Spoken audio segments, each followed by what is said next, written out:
Danny. I watched an interview last night with a guy named Tony, who is the CEO of Zappos.com, and they sell shoes. But the main thing he's focused on is creating a great company with great employee and customer culture. And I recorded a video of an interview with him, just a short snip to give you a sense. And I encourage you to go either to YouTube or to Google and find out more about this guy. He's 24 years old. He's developed a billion-dollar company and just a phenomenal way of looking at things. It's way different than your average company, and I just wanted to share it with you. I hope you enjoy it. Run call centers. Can you talk about some of the biggest factors that make your team different? Sure. So I think other call centers have a concept called average handle time, and we don't measure call times because basically that translates into how quickly can you get the customer off the phone, and for us, we just don't think that's great customer service, and we really want our brand to be just about the very best customer service. We don't upsell. If a customer is looking for a specific pair of shoes and maybe we're out of stock of their size, then everyone's trained to look on at least 3 competitor websites, and if they find it there, direct the customer to that competitor. And again, it's the same mentality. We're not trying to maximize every single transaction, and in fact, most of our calls are not sale calls. They're support-related calls. And so for us, it's really just about trying to build a lifelong relationship with the customer, and if we do something like recommend a competitor to a customer, then they remember that, and we'll lose that sale in the short term, but we've gained them as a customer for life. The origin of deciding that Zappos' differentiator was going to be customer service and customer care and culture? Well, the culture part, I had actually started a company called Link Exchange with a college roommate back in 1996. And we grew that to about 100 or so people and then ended up selling the company to Microsoft. But what most people don't know is that the reason we ended up selling it was because the company culture just went downhill. We didn't know any better to pay attention to it. So we hired all the people with the right skill sets and experience, but they weren't culture fits. And then with Zappos, wanted to make sure we didn't make that same mistake again. And so pretty much from the beginning paid attention to company culture. And then in terms of customer service, that actually wasn't the focus from day one. It was always something important, but it wasn't the number one thing we wanted our brand to be about.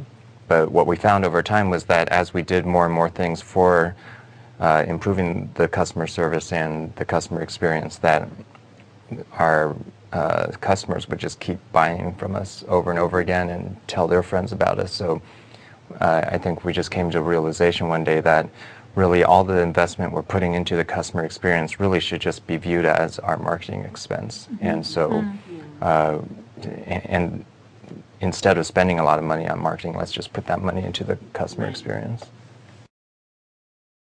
What do you look for in a person that says, hey, this person would be a good employee or a good fit for the Zappos culture? Because I think that a lot of our members who work in contact centers and run departments on customer care are challenged by that. You know, how do you find the right skill set? And it's not always the hard skills, it's the soft skills as well. So I just was curious, having sat in on a training just a few minutes. Yeah, we've actually, I think in general, found that it's, for the call center, for example, it's actually easier to hire people that don't have call center experience because you don't have to untrain them from bad habits. De-brainwash them. Right. But basically what we do is our recruiting team has questions for each of our core values, and over time that list has kind of evolved, and so, for example, one of our core values is to be humble. So if we interview someone that's great in every way, has all the skills and so on, except they're really egotistical, we just won't hire them. Whereas I think most, and for any position, whether it's call center or as a lawyer or a software developer, whereas I think most companies, if that happened, they compromise and say, you know, well, this person can add a lot of value to our top or bottom line, and there's this kind of annoying thing about him or her, but we'll hire this person. Right. And I think you do that thousands of times, and that's why, after the 1,000th time you do that, then the culture is really bad. And do you see the social media tools also increasing, or from a customer care profession perspective? I think that Twitter, for example, is a really great way of connecting on a more personal level with your customers, and for us, also for our employees to connect with each other. And the original reason we started using Twitter, we have over 400 employees now on Twitter, so employees could meet up with each other outside of work, or just get to see each other in a different perspective. And I think that really helps our company culture. For customers, it's been great because they might follow me, or they might follow 10 other Zappos people, and by following all 10 of us, then they really get an idea of what our personality and culture is like, and it makes them more likely to buy from us. But I think companies probably shouldn't jump into Twitter right now, because Twitter works for us because we actually want to connect with our customers.